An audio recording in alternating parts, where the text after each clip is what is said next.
Bom dia a todos. A gente vai apresentar então sobre o manejo integral de pragas. Vamos falar sobre duas principais pragas, que seriam a cloromicina e a Phyllokinese citrella. E então vamos começar falando. Então, os apresentadores são o Gabriel da Rosa, o Leonardo, o Victor Tim, o João de Oliveira e eu. Então, para começar explicando para vocês, nós vamos primeiro abordar os conteúdos que vão ser discutidos durante a apresentação. Então, primeiro a gente vai falar sobre a importância da praga, vamos discutir um pouco sobre a sua descrição, seus sintomas de ataque, e também vamos falar um pouco sobre o MIP e métodos de controle dessas pragas, caso sejam encontradas no seu cultivo, e também algumas informações importantes que devem ser tomadas ou informações relevantes sobre cada uma delas. Então, primeiramente, vou falar um pouco sobre a importância econômica da citricultura, principalmente no Brasil. O Brasil, então, ele corresponde a 35% da produção mundial de laranjas e também a 80% da produção de suco de laranja exportada no mundo, principalmente para a Europa e para o norte da América. A agricultura, então, ela gera milhares de empregos em toda a sua cadeia produtiva na citricultura, né? Tendo uma grande importância econômica no rendimento desde o pequeno, grande e médio produtor. Aqui eu trouxe esse mapa para ter uma melhor visão, noção de como é a citricultura no Brasil. Aqui é o valor da produção em R$1.000. Então, seguindo o mesmo esquema ali, da região onde tem um azul mais escuro, onde tem uma maior produção, né? Quando a gente pode ver ali o valor de produção de R$14.367.000, uma quantidade produzida de 16.929.000 toneladas, 568.000 hectares produzidos, né?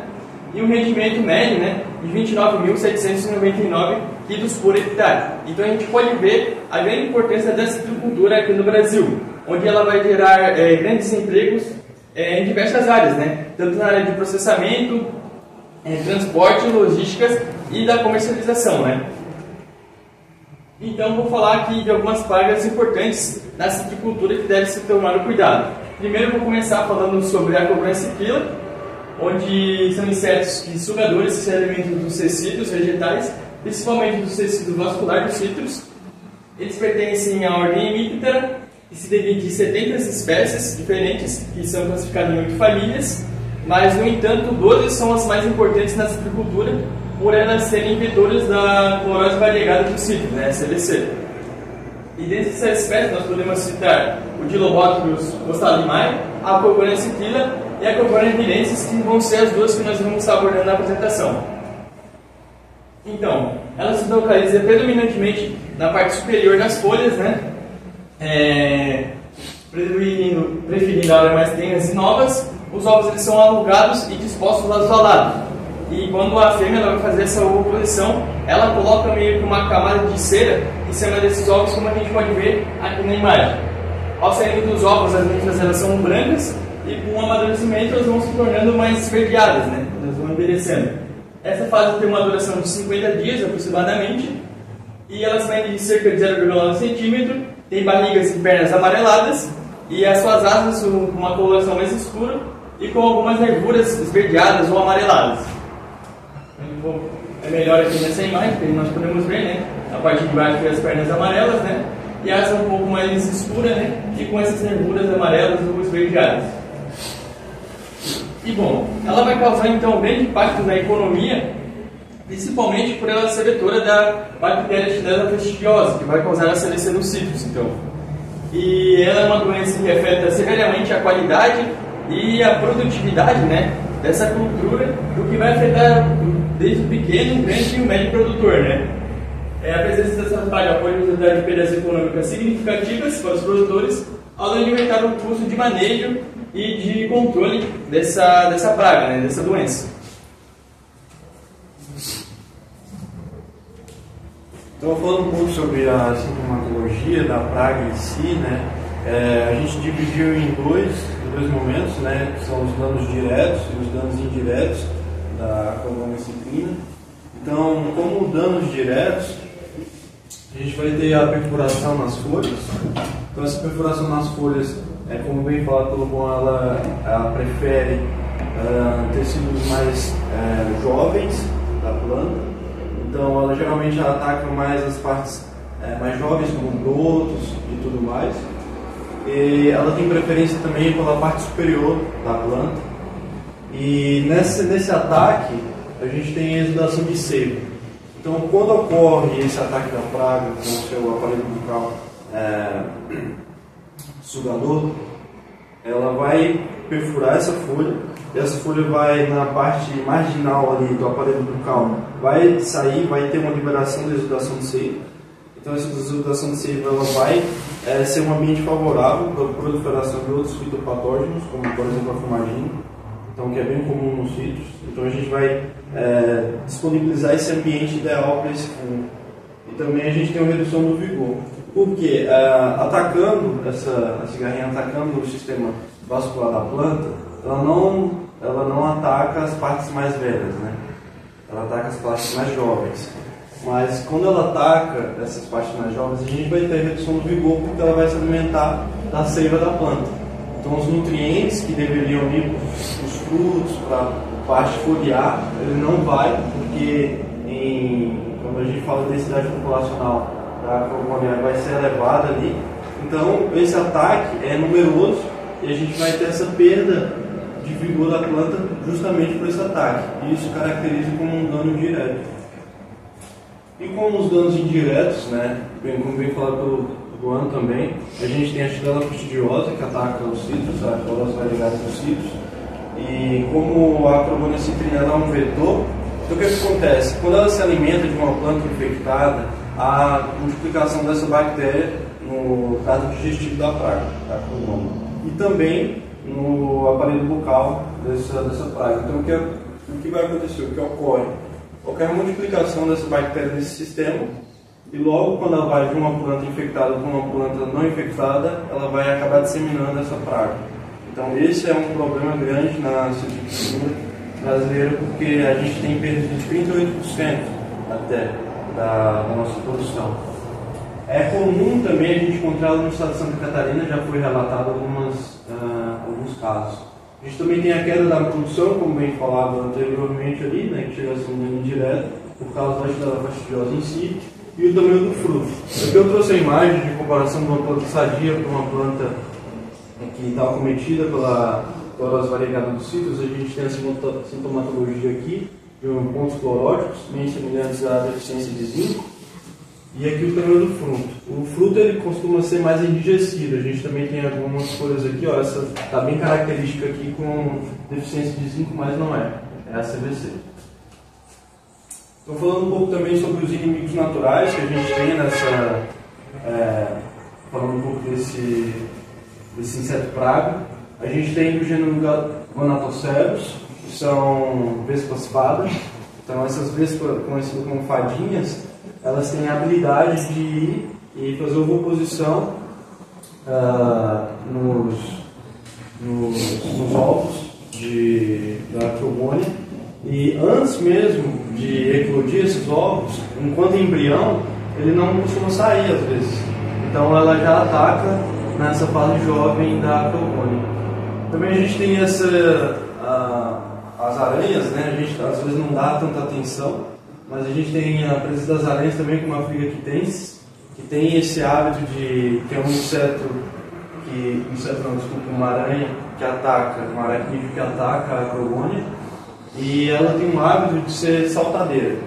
Então foi feito um estudo que em uma semana ela se alimentou de 2 insetos, né? Duas insetos praga da Acromonia, enquanto a Latrodectus, que é a viúva negra, se alimentou em média de 4 por semana. Por que essa diferença? Porque a Latrodectus ela tem o hábito de fazer teia, tecer teia.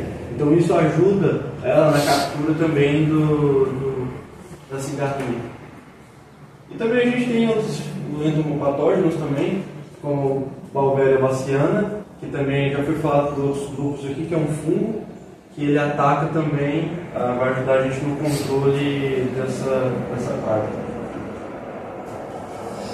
Então, agora nós iremos falar um pouco sobre o manejo integrado de pragas da Acromonia.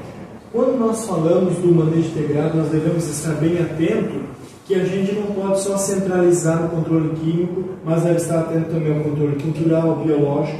Em específico, agora falo do controle cultural. A gente tem que utilizar os melhores métodos para que possam, assim, reduzir o inóculo da bactéria. E alguns métodos aqui, como a produção e plantio de mudas cítricas sadias. Quando nós falamos disso, nós estamos falando também, às vezes, na compra de mudas certificadas, mudas que tenham garantia de que não estão, assim, inoculadas com a bactéria e, assim, possam causar prejuízos ao pomar que vai ser ali instalado. Eliminação de plantas doentes, dependendo do grau de como estiver já esta bactéria em seu pomar, às vezes vai ser a necessidade, vai haver a necessidade de eliminar uma parte ou até mesmo todo o pomar. E também podem de ramos infectados em árvores adultas com sintomas iniciais da doença. Lembrando também do cuidado com essas tesouras de poda, que até mesmo podem levar o inóculo para outras áreas do pomar que às vezes ainda não estão infectados. E falando agora um pouco do controle químico, a gente separa o controle químico em duas partes. Em pomares novos com até 3 anos e pomares onde existem mais de 4 anos. Quando nós falamos em pomares novos de até 3 anos, nós estamos falando de uma aplicação preventiva.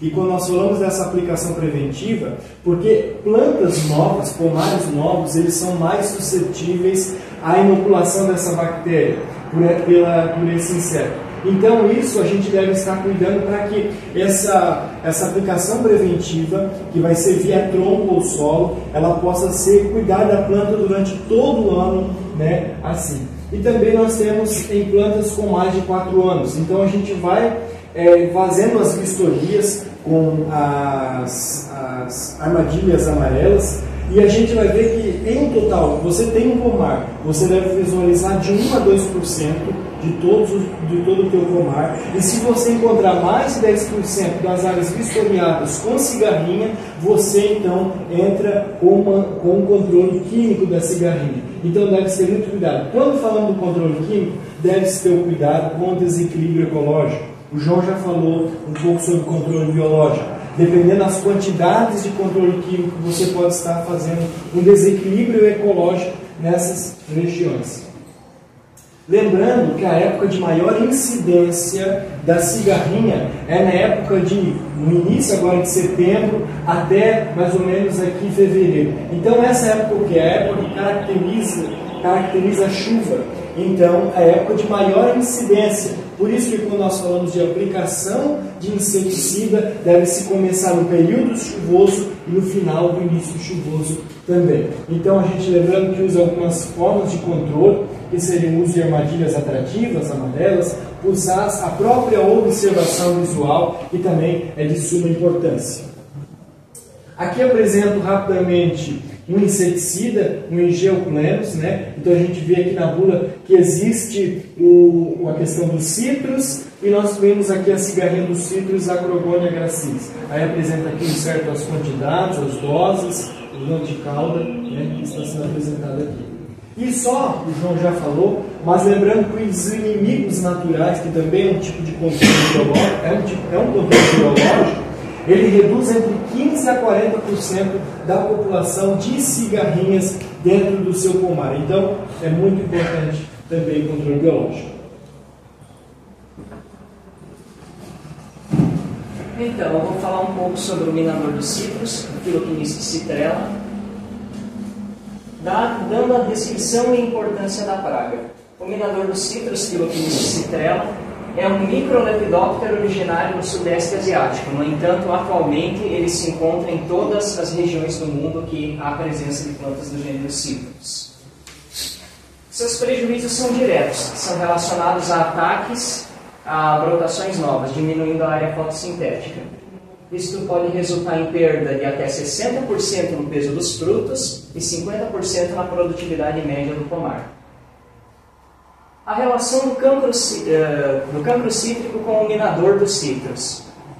O cancro cítrico é uma bactéria, Xanthomonas citri subespécie citri, que causa abortamento das folhas, flores e frutos de citros, resultando em perdas de até 80% na produtividade. Qual é a relação com o minador dos citros? Durante a fase larval, o minador dos citros vai parasitar as folhas de citros, abrindo galerias prateadas. Essas galerias vão acabar abrindo porta de entrada para o inóculo da bactéria, como vocês podem ver aqui, a mina do minador dos citros e posteriormente a infestação pela bactéria Xanthomonas citri subespécie citri. Agora, os dados, a descrição morfológica da praga. Ele mede cerca de 4 milímetros de comprimento, possuindo coloração branca, prateada e iridescente, ou seja, ele reflete luzes, e nas suas áreas anteriores vai haver a presença de uma pontuação enegrecida. Característica dos microlepidópteros são suas asas semifranjadas, ou seja, ela vai apresentar as franjas e as asas comuns de lepidópteros ao mesmo tempo. Sobre o seu ciclo de vida, a depender da temperatura e das condições climáticas, vai variar de 11 a 32 dias, e nas condições ideais essa praga pode realizar até 14 ciclos por ano. Iniciando o ciclo, os ovos vão ser depositados por um minador dos citros adulto, obviamente uma fêmea, junto às nervuras de folhas novas de citros, preferencialmente na região abaxial, ou seja, inferior. Não necessariamente sempre na região abaxial, mas a preferência da espécie é a face inferior da folha. Assim que os ovos eclodem, eles vão dar origem a lagartas, que vão formar as galerias prateadas. No primeiro instar, a cabeça da lagarta vai ser maior do que o restante de seu corpo. Já no segundo instar, o corpo vai ser maior do que a cabeça da própria lagarta. Nesses dois estágios, nesses dois instares, a lagarta vai se localizar na região central da folha. E, quando for formar sua pupa, vai se dirigir à região do bordo da folha, onde ele vai dobrar o bordo da folha sobre si mesmo e criar uma pupa, para emergir um novo minador dos citros adulto. Os sintomas do ataque da praga vão ser as galerias prateadas, a formação das galerias prateadas e o engruvinhamento foliar. Sobre o seu controle biológico, vamos falar sobre o parasitoide Ageniapis citricolas. Então, é um microhimenóptero com cerca de 1 milímetro de comprimento, que apresenta coloração preta brilhante. Suas asas são translúcidas, tíbias de suas pernas apresentam coloração amarelo brilhante e seu ovo opositor não é projetado, ou seja, o ferrão ele não está à mostra. Então, ele é um endoparasitoide poliembriônico, ou seja, ele deposita mais de um ovo por hospedeiro parasitado. Sua ovoposição vai ser no interior de ovos de Philoctenistes citrella ou em suas larvas no primeiro instar. Como que eu constato que esse parasitismo ocorreu? Na parte do bordo da folha, ao invés de ocorrer a pulpa do Philoctenistes citrella, nós vamos observar as pulpas do Ageniapis citricola, que apresentam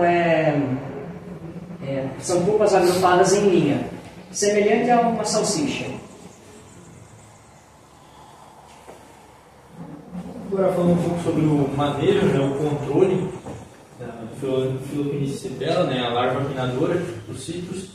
Né, então a eficiência do controle, né, se dá, né, por um conjunto de ações, né, e uma tomada de decisão, né, constante. Então deve-se tomar cuidado, né, de acordo com a sazonalidade e a densidade da praga, né, para ver se realmente precisa fazer esse controle. Né. Então, para pomares mais jovens, a infestação só precisa de controle quando ultrapassar de 10%. Em pomares adultos, só quando a população atingir mais de 40%, 40%. E um monitoramento, né, se torna muito eficiente, né, já que pode antecipar ou reduzir, né, as infestações, né, da larva minadora, né, do Philoctenistes citrella. E o controle se deve acontecer na primavera, já que o minador, né, dos citros é porta de entrada para a bactéria Xanthomonas citri subespécie citri, né, para evitar a disseminação do cancro cítrico. Então, como é que acontece esse monitoramento? Né? Examinar, né, cada planta, né, de 3 a 5 ponteiros de ramos recém-brotados e anotar se há ou não presença da praga. Né? A presença é positiva se a lagarta, né, seja no primeiro ou no segundo estágio. Então, você dá o levantamento, então se tiver 10% pomares jovens, e se pomares adultos, se tiver 40%, você faz o controle. Então, o controle cultural inclui práticas com podas no final do inverno e atuações específicas. Já o controle químico, e o último que se deve ser feito, a gente pode fazer com os seguintes produtos: Dimax, Abamex e Cordial 100, né? Eu peguei, por exemplo, o Abamex aqui, né? Que tem as indicações, como, por exemplo, iniciar a aplicação dos primeiros sinais de aparecimento da praga, né? Nas brotações, e aplicar a maior dose em condições favoráveis. Então, é importante, né? Saber que tem que ter condições boas de tempo, né? Vento, clima, tudo tem que ser favorável para a aplicação de inseticidas, né? E o uso de feromônios pode ajudar a detectar o momento ideal para a aplicação defensiva, né? Garantindo a aplicação, né? E melhores resultados, né? No controle da larva minadora. Essas são as nossas referências. Muito obrigado.